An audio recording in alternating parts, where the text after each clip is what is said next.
Bom dia, igreja. Que a paz do Senhor esteja sobre nós em todo tempo. Que privilégio enorme estar aqui com vocês nessa manhã. Eu quero ler só um versículo para que a gente possa estar fazendo uma oração. 2 Timóteo, pastor Hélio citou aqui o versículo que eu separei para que a gente esteja meditando. Eu quero ler um texto muito conhecido, 2 Timóteo, capítulo 4, versículo 7. Vamos ler juntos? E depois vamos estar orando ao Senhor. Podemos? 2 Timóteo 4, 7 diz assim: Eu lutei o bom combate, eu terminei a corrida e permaneci fiel. Amém? Senhor, nós te damos graças nessa manhã porque a tua palavra é viva, poderosa, ela flui dentro de nós, ela nos transforma, ela nos alimenta, ela nos renova, ela nos levanta, ela nos envia, ela nos sustenta. Há poder suficiente na tua palavra para sustentar a nossa família, os nossos filhos, a nossa descendência, a nossa história. Senhor, nós amamos a tua palavra, pedimos que o Senhor revele a nós o teu coração nessa manhã. Nós estamos abertos e receptíveis àquilo que o Senhor tem para nos dar. Conheça a necessidade de cada um aqui presente. Fala de forma pessoal e particular. E esteja tratando conosco, porque Tu és o nosso Pai. E nós amamos ouvir a Tua voz. Amamos as Tuas orientações. Amamos quando o Senhor nos corrige, nos mostra onde precisamos melhorar.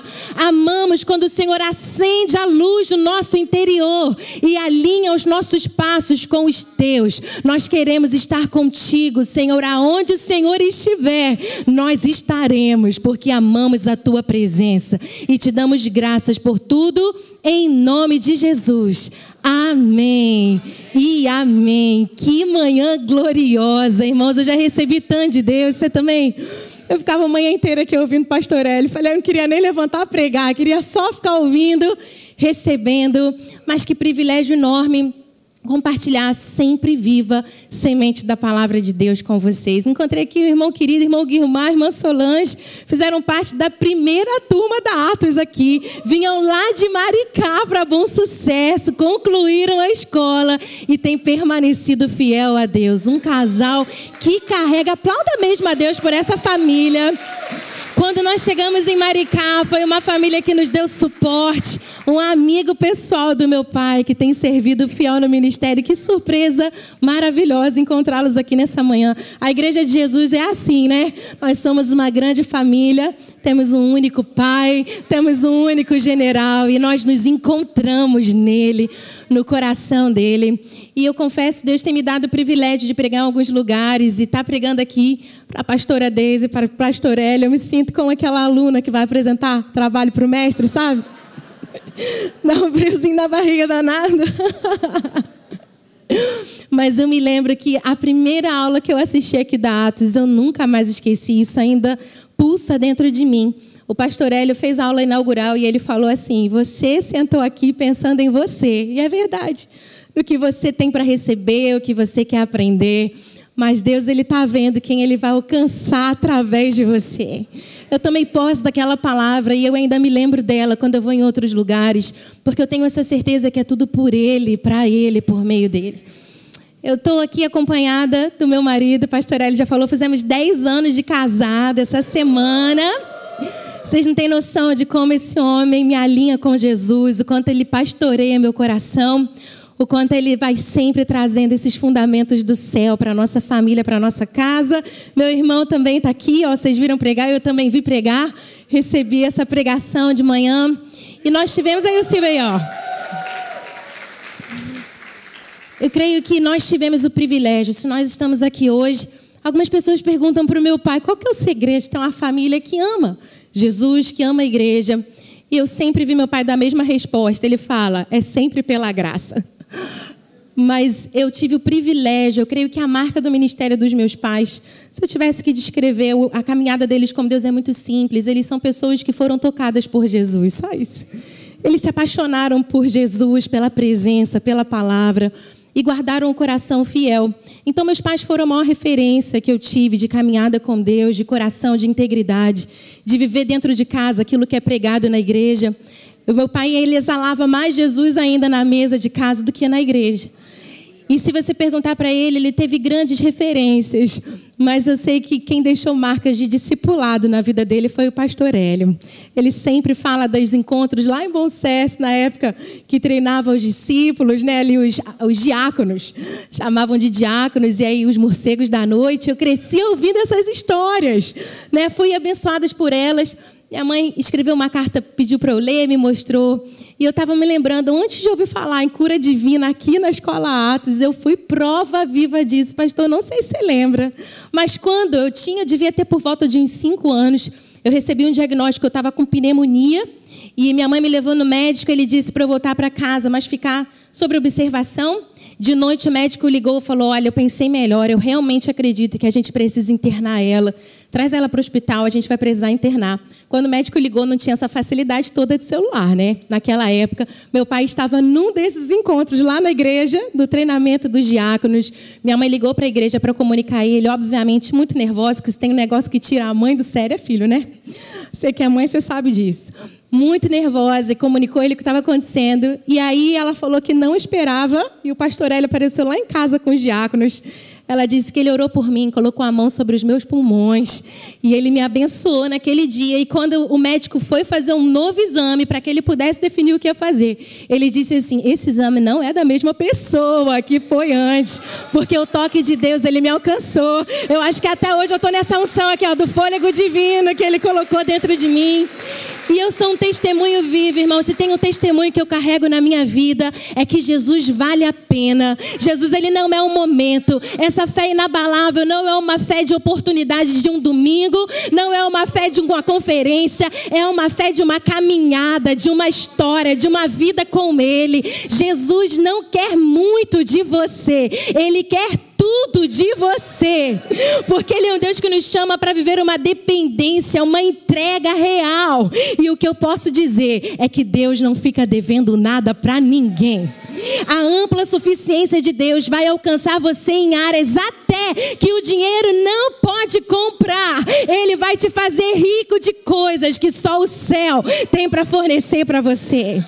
Nós tivemos o privilégio de estar na comemoração da Atos, e quando eu saí de lá, meu pai foi me contando, né, com a minha mãe, que antes da Atos teve uma EBD lá em Bom Sucesso.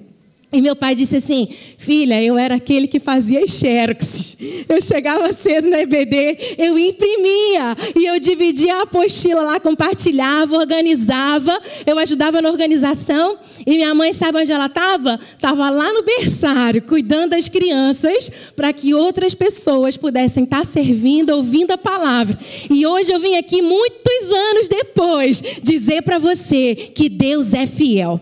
Que você não faz ideia que as sementes que você deposita diante dele, seja no berçário, seja na portaria, seja no seu trabalho, seja na impressão, seja na cantina, seja onde for, que tudo que você faça, faça como se você estivesse fazendo para o Senhor, porque Ele é o galardoador daqueles que o buscam. Existe uma recompensa para a sua história, que vai abençoar as suas gerações, a sua descendência será chamada família bendita do Senhor. E onde eu for, eu carrego essa herança do discipulado. Eu carrego dentro de mim esse coração desses homens e mulheres que plantaram antes de mim. E eu declaro pela fé que os meus filhos vão ainda mais longe do que eu. Pode gravar o nome deles aí, Benjamin e Theo, porque vocês vão ouvir do que esses meninos vão fazer em Deus. Porque Deus, Ele não para pela metade. Ele completa aquilo que Ele começa. E Ele é fiel. Ele é fiel. E eu comecei lendo aqui um texto do apóstolo Paulo, onde ele vai dizer lá em Timóteo, 2 Timóteo, talvez o último registro, as últimas palavras escritas do apóstolo Paulo para nós. Aqui a gente vê um Paulo combatente, com marcas no seu corpo, com marcas na sua alma, de uma vida de entrega a Cristo. A gente vê Paulo que disse, eu me gastarei e eu me deixarei gastar para ver a sua vida ir adiante. Irmãos, eu sou chegada numa biografia, sabe? Gosto de documentário, de história de vida pessoal. Essa semana eu vi que estava na Top One, lá, né, do aplicativo do streaming. o documentário dos Beckhams. Alguém assistiu? Aí eu fiquei vendo também. Eu gosto desse tipo de história que fala de vida das pessoas. E eu falei, gente, eu fico olhando. Eu assisti também da Britney Spears, da minha geração, lá atrás. De um outro tempo, os jovens de hoje nem conhecem. Mas eu me lembro que eu olhava para ela quando era mais nova. Eu falo, gente, a vida dos sonhos, né? Dinheiro, fama, sucesso, riqueza. O mundo inteiro aos seus pés. Quando você vai ver por trás dos bastidores, tanta luta, tanta dor, tanta complicação. Mas pessoas que alcançaram a fama, e às vezes a gente busca tantas coisas e a gente tem tantos desejos. Mas eu fico vendo a história do apóstolo Paulo. Eu estou numa fase que eu estou apegada nele, sabe? De querer conhecer a vida dele, querer conhecer os detalhes da história, da ação, da transformação do Espírito Santo nele.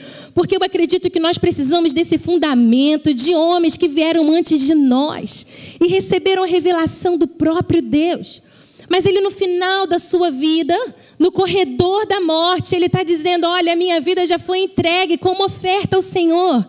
Ele sabia que ele estava prestes a morrer. E ele, se você ler a segunda carta aos Timóteos, ele dá alguns detalhes para nós, irmãos. E são alguns detalhes duros, que talvez com os olhos naturais não inspirasse um documentário, nenhum canal para dizer, olha que final de vida maravilhoso.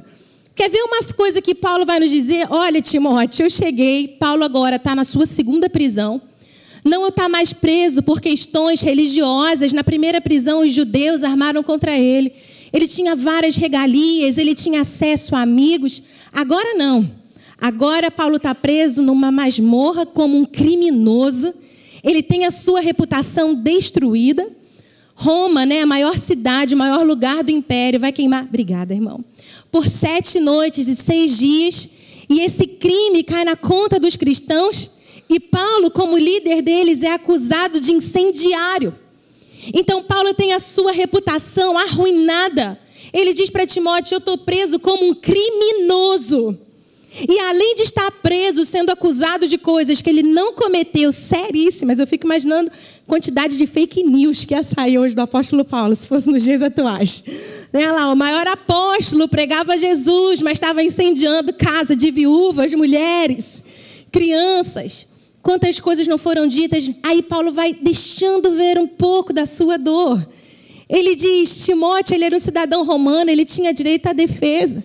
Paulo que investiu em igreja, investiu em pessoas, cuidou de pessoas. Sabe quantas pessoas, a multidão que apareceu lá na defesa de Paulo? Quem foi a multidão? Quem foi? Ninguém.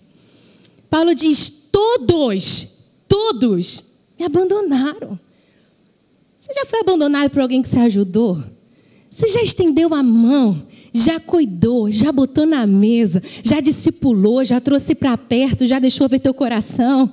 Talvez você estava num jantar com a mulher, ou com a esposa, com os filhos, alguém ligou. Ai, fulano está precisando de socorro. Você largou tudo, foi ao encontro daquela pessoa. Se deu, se dispôs e a pessoa te apunhalou pelas costas. Quando você mais precisava de um carinho, de uma palavra de fé, ela não estava lá para você. O apóstolo Paulo conheceu esse tipo de dor. Ele diz até Timóteo, que era o seu filho na fé, aquele tão chegado, nem Timóteo estava lá. E Paulo viu Timóteo ter vergonha dele. Paulo diz, Timóteo, não tenha vergonha de mim, de ser vinculado comigo. Paulo está no corredor da morte, acusado de um crime que ele não cometeu, sentenciado à morte. Algo terrível acontecendo, numa masmorra, um lugar onde as pessoas morriam por doenças e enfermidades, ou no final, terrível. Mas Paulo está lá nesse lugar mais sombrio, no final da sua história. Mas ele não vai escrever para nós, para dizer assim, olha Timóteo, reveja mesmo sua vida, sabe? Não se dá com tanta intensidade assim para a igreja, não. Repensa seus caminhos, porque quando você precisar, o pessoal não vai estar do teu lado. Você não vê Paulo amargurado. Você não vê Paulo escrevendo para dizer assim, Timóteo, considera, reconsidera. Você vê Paulo escrevendo para dizer, olha, tudo isso está acontecendo, mas eu combati o bom combate, eu completei a carreira e eu guardei a fé. Ele vai seguir dizendo, olha o versículo 8, vamos ler junto? 2 Timóteo 4:8, ele diz assim: agora o prêmio me espera, a coroa da justiça que o Senhor, o justo juiz, me dará no dia da sua volta. E o prêmio não vai ser só para mim, mas para todos aqueles. Tem alguém aqui que com grande expectativa? Quem com grande expectativa aí? Aguardam a vinda do Senhor. Aleluia! Paulo escreve para dizer a ele: Timóteo, vale a pena servir ao Senhor, vale a pena entregar sua vida para Ele, porque o que me espera não é o martírio, o que me espera é a coroação eterna, uma vida com Cristo, onde a gente vai estar com Ele eternamente. Nós queremos ter uma fé inabalável. Você quer ter uma fé inabalável? A fé inabalável não é feita de momentos. Fé inabalável é uma caminhada que se permite ser trabalhado pelo Espírito Santo, que permite que Ele forje você. O apóstolo Paulo não chega nesse lugar do dia para a noite. Eu amo ler e meditar nas cartas do apóstolo Paulo, mas nessa de 2 Timóteo, sabe por quê? Porque eu gosto de ouvir conselho de quem veio antes de mim.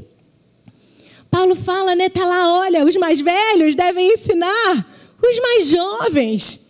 Ensinem, transmitam experiências, compartilha com eles teu coração, faça memorial dos grandes feitos de Deus, contem para ele a história, aquilo que Deus fez. Deus é um Deus assim. Mas Paulo, nesse 2 Timóteo, eu vejo um coração com uma fé inabalável.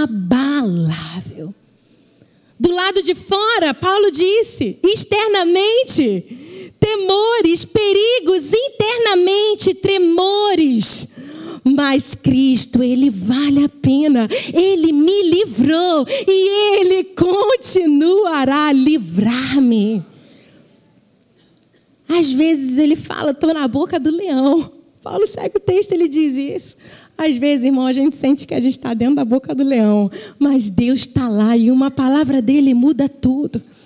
Mas eu creio que uma fé inabalável é fruto de uma perspectiva do céu. É quando o céu te ensina a olhar para a sua vida, para a sua história. Não com uma lógica humana, mas com uma lógica que é regada pelos princípios eternos de Deus no nosso coração. Não com um sucesso passageiro, efêmero, que não se sustenta, mas uma vida que é regada por princípios e valores, que sabe quem é, para onde está indo, em quem está crendo. Paulo diz, tem muitas coisas que eu não sei, eu não entendo, mas eu sei em quem eu tenho crido. Eu sei em quem eu tenho colocado a minha esperança. Eu acho tão legal, porque no texto ele diz assim, Demas me abandonou, se você ler o final. Demas aparece 3 vezes na Bíblia. A primeira é Demas, Paulo dizendo, meu companheiro. A segunda é só Demas. A terceira é Demas, me abandonou. Amou o presente século, amou essa vida, amou as paixões, os prazeres daqui e foi embora. Mas olha só, me traga João Marcos com você. Você lembra quem foi João Marcos? Aí você dá um pulo lá para Atos. Vai ver a história. Ele já foi fruto de uma encrenca. Que eu fico imaginando que se eu sou João Marcos, eu ia carregar uma culpa tão grande dentro de mim que separou Paulo e Barnabé. A dupla do combate dinâmico. Vamos ler. Vamos dar uma meditadinha. Lá em Atos, vamos contar a história dessa gente um pouco. Porque Deus te chama para uma caminhada com Ele, irmãos. Eu não vim falar de uma fé momentânea. É algo que Deus te encontra. Paulo tem um encontro com Jesus e é tão lindo. Eu vou ler em Atos 9, eu vou ler a partir do versículo 26. Mas é tão lindo, só para te contextualizar, entender a dinâmica na vida do apóstolo Paulo.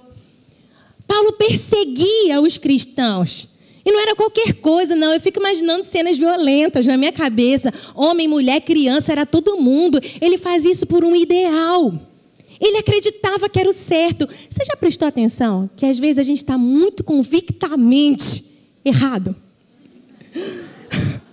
Que a gente tem certeza absoluta, ainda é redundante, de coisas que a gente não faz a menor ideia. Às vezes a gente está apegado, e Paulo era assim. E então ele se tornava um tolo, mas era um tolo convicto.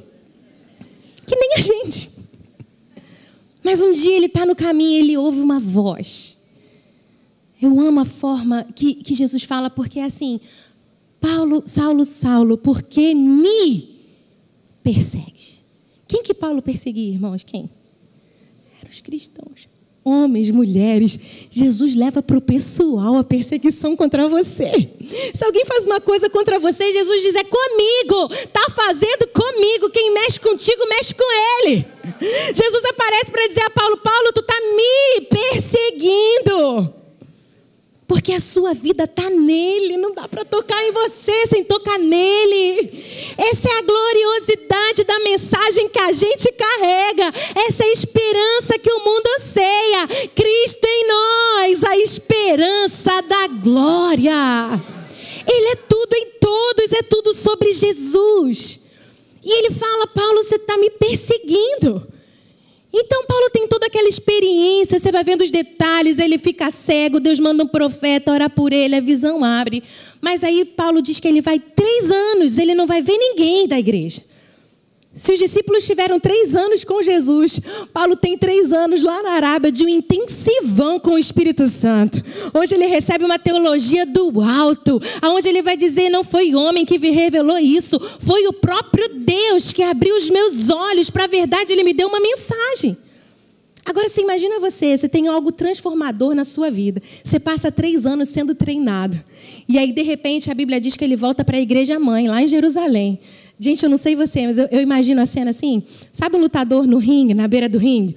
Doido para entrar, pulando assim? Eu fico imaginando Paulo com sangue nos olhos, coração fervendo, a mensagem transbordando assim dele. Ele entrando feito louco. Ele diz: agora eu vou quebrar tudo, agora eu vou botar para quebrar, eu vou pregar, eu vou fazer acontecer o milagre, porque a revelação é gloriosa. Aí é o texto aqui que a gente vai ler. Aí quando Saulo, lá Atos 9, 26, chegou a Jerusalém, ele tenta encontrar os discípulos, ele tentou. Mas todos estavam com medo dele. Não acreditavam, estou na NVT, é uma versão um pouquinho diferente, que ele tivesse de fato se tornado discípulo. Então Barnabé, eu amo Barnabé, gente, chegar no céu, eu tenho que dar um abraço nesse homem, que é um encorajador. A igreja precisa tanto de Barnabé no nosso tempo. Gente que encoraja, que treina, que insiste. Então Barnabé os levou aos apóstolos e lhe contou como Saulo tinha visto o Senhor no caminho para Damasco, como ele lhe havia falado. Contou também que em Damasco Saulo havia pregado corajosamente em nome de Jesus. Saulo permaneceu com os apóstolos, andava com eles por Jerusalém, pregando corajosamente em nome do Senhor. Também conversava, discutia com alguns judeus de fala grega, mas esses procuravam matá-lo. Quando os irmãos souberam disso, levaram Saulo a Cesareia e lá enviaram a Tarso. A igreja tinha paz em toda a Judéia, Galileia, Samaria, e ia se fortalecendo à medida que andava no temor do Senhor, e encorajada pelo Espírito Santo, crescia em números. Irmãos, esse texto aqui me pegou recentemente. Porque você já se empolgou com algo? Eu vejo um Paulo aqui empolgado. Ele estava com a motivação de ver o reino crescendo. Só que ele começa a pregar corajosamente. Mas as pessoas queriam matá-lo. Ele pregava e sofria perseguição. Pregava e sofria perseguição. Quando os irmãos sabem disso, a Bíblia diz que não é Paulo que vai. Você percebe isso? A Bíblia diz que levam ele para Tarso. Paulo era de onde, gente? De Tarso. Eles pegam Paulo e mandam Paulo para casa. Você sabia que Paulo não fica lá uma semana para a cidade esfriar? Ele fica 14 anos em Tarso, com toda aquela empolgação, com todo aquele sangue nos olhos. Se tem pouco registro sobre esse tempo de Paulo lá em Tarso. Aí você imagina que você está lá, coração super motivado, mas quando você faz perseguição, tribulação, um monte de coisa acontecendo. Aí pegam você e falam: vai para casa, tiram você de cena. Aí o texto segue dizendo: o que acontece quando Paulo vai para casa? E a igreja crescia, e a paz reinava. Ô, gente, olha só, porque a gente está trabalhando para a maturidade, mas vamos ser muito sinceros aqui. Você imagina que te deram a liderança de um ministério. Falaram, ó, você que vai liderar, você vai estar na frente. Quando você está lá, uma fofocada, brigalhada, que pega aqui, pega por lá, fala daqui, falando de lá, o negócio está uma confusão, não vai para frente, ministra, o fogo não anda. Alguém fala, você vai tirar um tempinho, vai para casa. Aí bota um outro líder e o ministério bomba. O negócio acontece, o Espírito vem, o negócio flui. Aí você fica feliz a beça, né? Para, né, gente? Para. Não, aí você nem sabe, porque não é só a igreja que faz isso, não. Você leva lá porque uma coisa são os irmãos não te quererem. Mas lá no capítulo 22, se eu não me engano, a partir do 17, Paulo vai dar um testemunho dessa fase da vida dele. Aí tinha mais alguém que não queria Paulo lá também. Com esse aí não dava pra brincar, não. Sabe quem? Olha o texto. Depois que voltei a Jerusalém, olha Paulo lembrando, contando a história. Estava orando no templo, tive uma visão, na qual quem, gente? O Senhor me dizia, depressa, sai de Jerusalém, pois o povo daqui não aceitará o seu testemunho a meu respeito.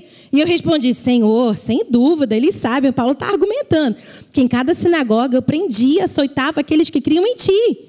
Enquanto Estevão, tua testemunha, foi morto, eu estava inteiramente de acordo. Fiquei ali, guardei os mantos que eles tiraram quando foram apredejá-lo. Mas o Senhor me disse, vai, pois eu enviarei para longe aos gentios. Paulo está testemunhando que não eram só os irmãos que mandaram Paulo para casa. O próprio Deus mandou Paulo para casa.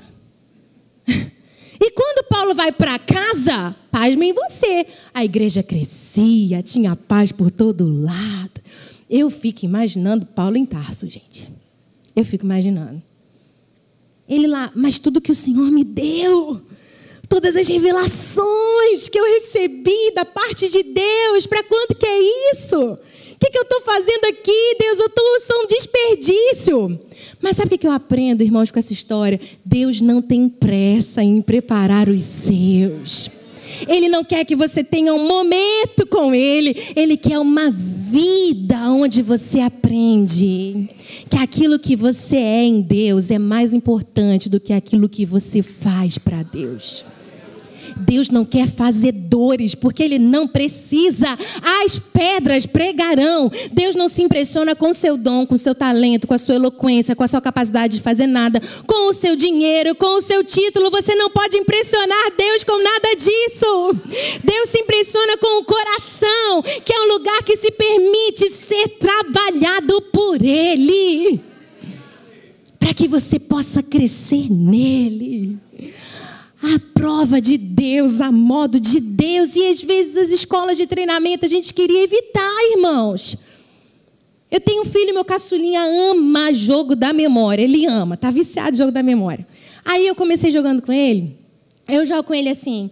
Ele gosta de ganhar, né, gente? Todo mundo que não gosta de ganhar. Aí quando ele dá umas trapaceadas, eu fingi que não estava vendo, fechei os olhos. Aí se eu estava ganhando, eu recuava, fingia que não ia pegar. Aí ele estava jogando comigo, ele estava se achando. Aí um dia ele foi jogar com o pai. Você já sabe, né? Aí o pai virou, ganhou. Ele, eu nunca ganho. Eu não sei jogar. Aí eu pro pai, tadinho. Mãe é assim, né? Quer se meter nas coisas. Tadinho. Pai, não, ele vai aprender. Tem que ter concentração. Você não viu porque você distraiu. Não ficou atento. O pai foi ensinando. Esses dias eu fui jogar com o menino, ele me deu um banho no jogo da memória, irmãos. Eu fiquei para trás. Aí eu fiquei olhando, falei assim, é que a gente às vezes quer que Deus seja igual aquela mãe. Tadinho. Nada, eu não cria. Eu ouvi essa frase de um pastor, ele disse assim, Deus está dizendo, quem cria os meus filhos sou eu. Eu fiquei com isso no coração, eu falei, papai, quem me cria é o Senhor mesmo, né? E o Senhor não me deixa ganhar sempre no jogo da memória, não, como eu queria. De vez em quando eu olho e falo, eu não sei fazer isso, pai. Eu sou igualzinho meu filho. Eu não tenho capacidade para fazer. Mas Ele vai me treinando, até que eu possa entender e dizer, o Deus que me cingiu de forças e adestrou as minhas mãos para o combate. E quando você vê, o Senhor foi te amadurecendo, te fortalecendo, te fazendo crescer. para que esse Paulo imaturo, inexperiente, cheio de vigor, mas que precisava entender que a obra missionária não dependia dele, dependia do Senhor, que Ele faz tudo no tempo perfeito, irmãos.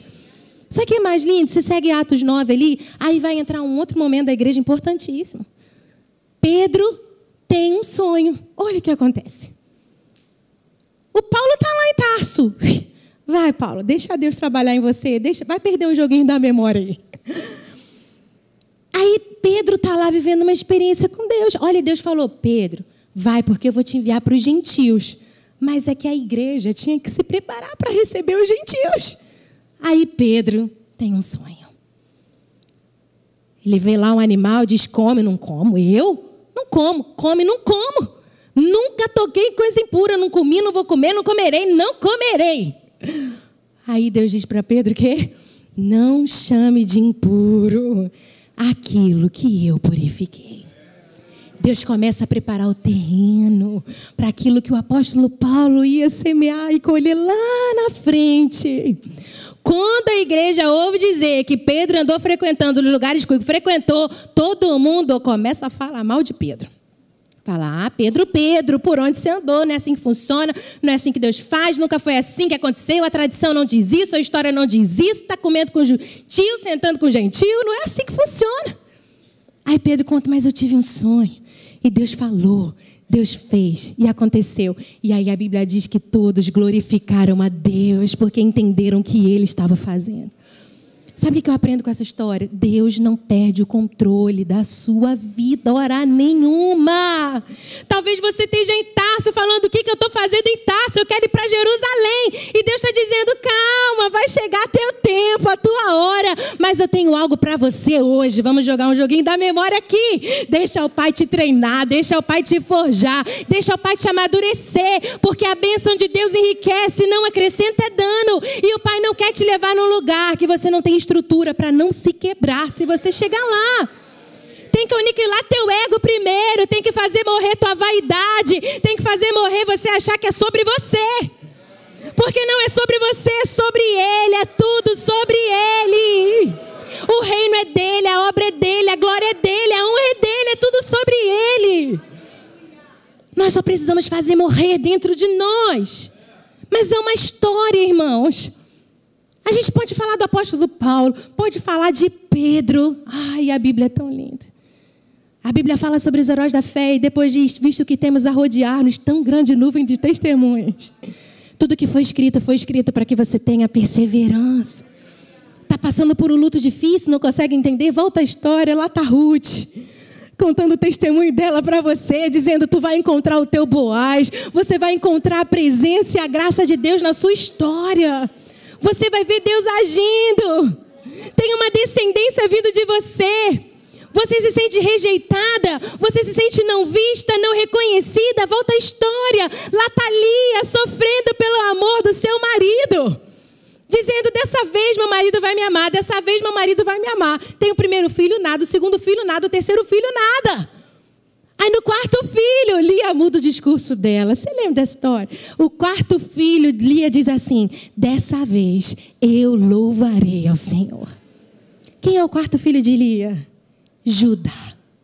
Jesus é o leão da tribo de Judá. Lia estava entrando para a história. O maior milagre estava acontecendo na vida dela. Porque Deus, Ele vê você, Ele se importa com você. Não existe um fio de cabelo que cai da sua cabeça sem que o Pai saiba. Ele se preocupa com o teu coração. O que te machuca, machuca Ele. O que te faz sofrer, fere nele. Porque esse é o Pai que a gente ama. Esse é o Pai que a gente serve, um Pai presente. Ele não é um Pai ausente, Ele é um Pai que participa, reconhece-o em todas as suas veredas. Ele está ali o tempo inteiro. Ele é um Pai próximo, que te ensina, que te orienta, que te dá o caminho. E eu vim dizer para você aqui hoje que Deus te chama para uma fé inabalável. E isso só é possível quando você tem uma caminhada com Ele constante. em Tarso, em Jerusalém, na prisão, no palácio, aonde quer que Deus te coloque, seja qual for a estação da sua vida, que você brilhe como uma estrela no universo. Que a luz de Jesus possa ser vista em você. Eu me lembro, eu amei Jesus muito cedo. Eu tive meu coração aberto para a palavra de Deus muito cedo. Mas os maiores gigantes da minha vida foram internos. Lidando com uma autoestima, eu olhava e falava, não, por acaso pode vir algo bom de Maricá? Meu pai teve um bom sucesso essa semana, aí tinha um rapaz lá que trabalha lá, já trabalhava naquela época, é uma relíquia da casa, né? Aí ele falou pro meu pai assim, o Silvio, quando tu foi para Maricá, a maioria achava que tu não durava uma semana lá. Falei, que isso, hein, pai? Olha onde você chegou. Sabe, mas os meus... Ele foi perseverante. E foi. Sabe que ele fala isso, pastor Hélio? Ele fala assim, começar uma coisa é muito fácil, mas só persevera quem anda com Jesus. Deus te chama para perseverar, irmãos, mesmo quando ninguém acredita em você. Mesmo quando ninguém vê o teu valor. O apóstolo Paulo, a gente estava falando lá em cima, a carta aos 2 Coríntios é uma carta que eu tenho vontade de botar Paulo no colo, irmãos. Porque Paulo, ele abre o coração dele de um jeito que eu nunca vi antes fazer. Ele fala das mazelas da alma, parece até um Paulo meio carente. Ele está dizendo, eu amo vocês como pai, mas vocês não me amam de volta. Abram seu coração para mim. Me deem um afeto de vocês. Paulo está dizendo, foi uma igreja que Paulo amou, mas que fez Paulo sofrer demais. Era uma igreja dos super apóstolos, dos super oradores, eloquentes. Eram homens que falavam muito bem. Aí eles diziam de Paulo, olha, irmãos, eu li esse texto, 2 Coríntios 10:10, eu acho que é isso, que me chocou essa semana. Porque, essa semana não, esses dias. Porque diz assim que as pessoas falavam sobre Paulo, as suas cartas são duras e firmes, mas ele pessoalmente não impressiona e as suas palavras são desprezíveis. Falei, quem foi um insano que falou um negócio desse do apóstolo Paulo? Eu dava tudo para ver uma pregação desse homem. Mas quem estava lá não valorizou. Qual é o maior milagre da nossa história, irmãos? Qual foi o ponto de virada de chave da humanidade, aonde a nossa vida foi redimida, resgatada e restaurada? Quando você pode dizer uma palavrinha só, foi na cruz. Onde Jesus mudou a nossa história, onde Ele mudou a minha vida, a sua vida, onde das suas mãos vitória Ele trouxe para nós. Mas na cruz os discípulos estavam felizões, né? Estava todo mundo assim, vencemos aqui agora, a gente venceu na vida. Sabe quando você fala isso? Estavam não. O maior milagre da humanidade acontecendo e os discípulos estavam tristes. Pedro, uma consciência que devia estar detonada. Porque Pedro virou para Jesus, Jesus falou, vocês vão me abandonar. Pedro falou, eu não. Pedro era, gente, eu amo Pedro, porque eu me identifico tanto com ele. Que ele falava umas coisas maravilhosas, depois falava umas bobagens absurdas, assim, ó. Pedro falou, tu és Cristo, sobre essa pedra edificarei, né? Aí ele fala, tu és o Cristo, o Filho de Deus. Aí Pedro fala, foi Deus que te revelou isso, Pedro. Uau! Tu és pedra, maravilha. Aí depois Jesus fala, eu vou ter que morrer. Pedro chama ele no canto e fala, vai morrer não, Jesus, o que é isso? Capítulo seguinte, assim, aí Jesus fala, arreda-te de mim, Satanás. É uma loucura essa nossa vida com o Espírito Santo, irmãos. Aí Pedro fala assim, Jesus fala, vocês vão me abandonar. Aí Pedro, ele tem ousadia, porque Pedro, ele é ousado. Ninguém pode dizer que não é. Ele fala, eles podem até te abandonar, mas eu nunca. Jamais. Eu não. Eu não abandono você, não. Gente, eu fico rindo, porque eu acho que Pedro realmente acreditava naquilo. Não era o teatro, não. Ele achava mesmo. Você já falou alguma vez na vida, eu nunca? Quando você vê... Mãe vai saber isso bem.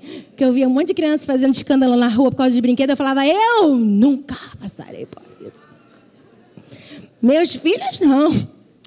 Eu nunca. Filho fora de tela? Claro que não, gente. Filho não tem tela na frente dele, não. Não, meus filhos são criados à base de livros, educação, filosofia. Até que você precisa preparar uma pregação, um almoço, e a criança não para de ver a patrulha canina o dia inteiro, lá naquela sala. Mas eu nunca passei por algo assim. Aí, de repente, lá está você, no meio daquela situação. Aí eu fico pensando, Pedro, ele insiste. Ele insiste. Como Jesus fala, vai negar, não vou negar, vai negar, não vou negar, não nego. Não negarei você jamais. Mas antes que o galo cante, vai negar 3 vezes. A Bíblia diz, irmão, só isso, não precisava de mais nada. A Bíblia diz que Jesus olhou para Pedro. Ai, gente. Não, eu fico meio arrepiada assim, só de pensar se eu sou Pedro naquela hora. Jesus olhou para Pedro, eu já tive vontade de enfiar um buraco assim, ó, embaixo da terra e sumir. Jesus olhou, seu amigo, não era qualquer pessoa, era amigo. Era a gentileza encarnada. Aquele que mudou sua vida, que encheu de convicções. A gente é traída, a gente trai também, irmãos. A gente não está acima disso. A gente é decepcionado, a gente decepciona, a gente magoa, a gente é magoado. Mas Pedro estava lá. Mas olha, irmãos, na cruz, o maior milagre acontecendo. Eu acho que Pedro devia estar muito triste. Mas eu acho tão lindo, porque você lembra quando Jesus chama Pedro? Ele está lá pescando. Ele não vai buscar na escola dos rabinos, da filosofia grega, mais moderna da época. Ele está um pescador. Jesus fala, vem, vou fazer de você pescador de homens. A Bíblia diz que ele largou as suas redes, afundou seus barcos. Não era hobby. Pedro não pescava de hobby final de semana. Era um negócio da família, era o sustento da sua vida, era o seu modo de sobrevivência inteiro sendo afundado. Eu tenho dificuldade com o modo de sair do modo de sobrevivência, irmãos. Eu fiquei ouvindo a palavra de manhã, eu fui confrontada. É difícil para mim. Falei, Deise, né, te agradeço publicamente. Você pregou para mim naquela semana lá, quando você abriu o seu coração.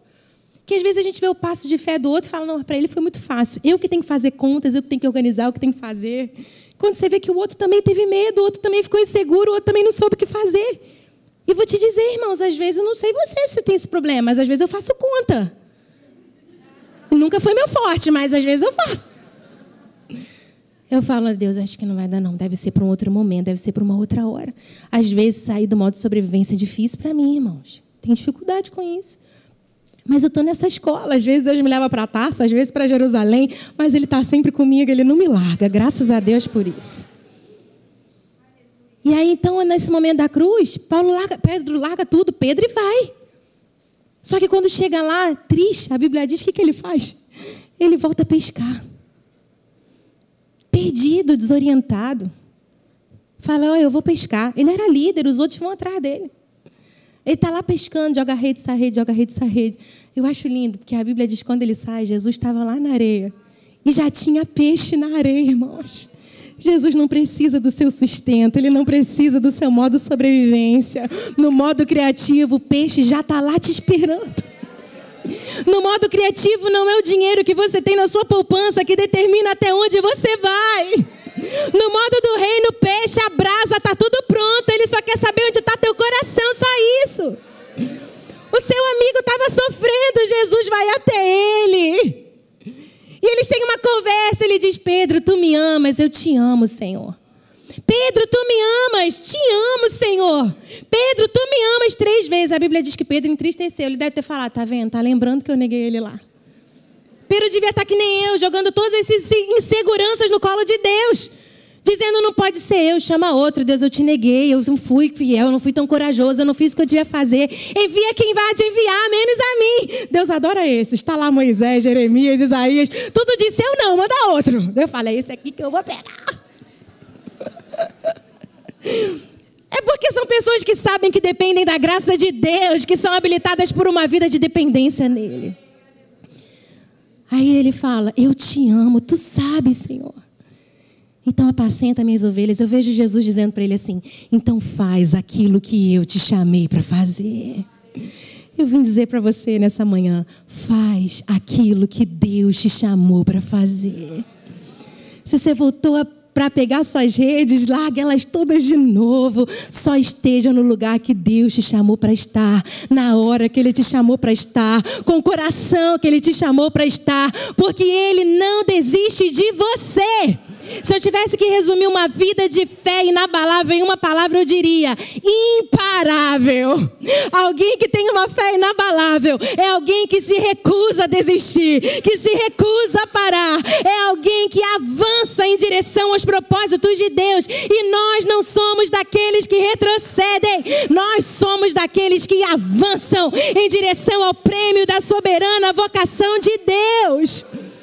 Ah, mas eu caí, mas eu fraquejei, mas eu errei, mas eu fui inseguro, eu não falei, eu não fiz. Sacode essa poeira, volta para Ele, porque Ele não desistiu de você. Ele não deixa ninguém pelo caminho. Ele vai atrás de Paulo, Ele vai atrás de Pedro, Ele vai atrás de João, Ele vai atrás de um por um. E Ele diz, faz aquilo que eu te chamei para fazer. Só isso. Faz aquilo que eu te chamei para fazer. Eu falo muito, irmão, já deve ter dado a hora, né? Vamos ficar de pé. Desculpa aí. Mas deixa eu te dizer uma coisa, irmãos. Eu vou terminar falando isso para você. Se você for ler lá em Timóteo, que coisa linda, irmãos. Chama João Marcos. Nem contei a história, entrei em outra coisa, uma coisa. Lembrei de João Marcos agora. Lembra de João Marcos? É que eu não ia falar nada do outro, saiu falando tudo aqui. Não bebi água, viu, Teixeira? Cadê? Você falou para eu beber água. Parte 2 depois, né? Mas eu vou terminar te dizendo só isso. João Marcos causa uma desavença entre Paulo e Barnabé. Porque ele abandona eles na primeira viagem. Eu já vi várias razões para isso. Alguns dizem que Paulo assume a liderança e João Marcos era primo de Barnabé e não aceita isso muito bem. Que às vezes a gente tem uns probleminha de maturidade, né? Na nossa vida aqui dentro. Com isso, a gente tem. Outros dizem que Paulo contraiu malária e aí um monte de história vai dizendo João Marcos ficou com muito medo, não sei. Mas eu sei que João Marcos abandonou Paulo na viagem. E aí Barnabé, eu acho que foi uma discussão meio acalorada. Ele diz assim, vamos levar João Marcos, ele quer ir com a gente, Barnabé. Paulo diz, não levo. Mas Barnabé era indesistível, ele não deixava ninguém pelo caminho. Vamos levar, não levo, comigo não vai, comigo não vai, comigo não vai. Mas sabe o que é tão lindo, irmãos? Porque tudo sobre Jesus não é sobre a gente. Paulo pega Silas, vai para um lado. Barnabé pega João Marcos, vai para o outro. O esforço missionário duplica. E a igreja crescia, crescia, crescia. Porque é dele. É dele. Mas 18 anos se passam para Paulo dizer, chama João Marcos, porque ele me é útil para o ministério. 18 anos se passam para que ele reconheça que o investimento de Paulo tinha sido um sucesso. Para de olhar para o relógio cronológico. Para de achar que você já está velho demais para Deus fazer o que Ele prometeu. Para de achar que teu tempo já passou. Porque enquanto você estiver respirando, tem propósito de Deus para você aqui. Tem promessa, tem lugar, tem o teu canto no reino. Você só precisa fazer aquilo que Deus te chamou para fazer. E o último versículo para eu parar de falar, 2 Efésios 6:13. Eu vou terminar com esse versículo, de verdade. Efésios 6:13 diz assim, portanto, vistam toda a armadura de Deus, para que possam resistir ao inimigo no tempo do mal. Então, depois da batalha, vocês continuarão de pé e firmes. Na NVI diz assim, e depois de terdes vencido tudo, você vai permanecer inabalável. Que Deus abençoe sua vida, que Ele te ensine essa fé, que é constante, duradoura, é eterna. E que os nossos olhos nunca saem de Jesus, o autor e consumador da nossa fé. Amém?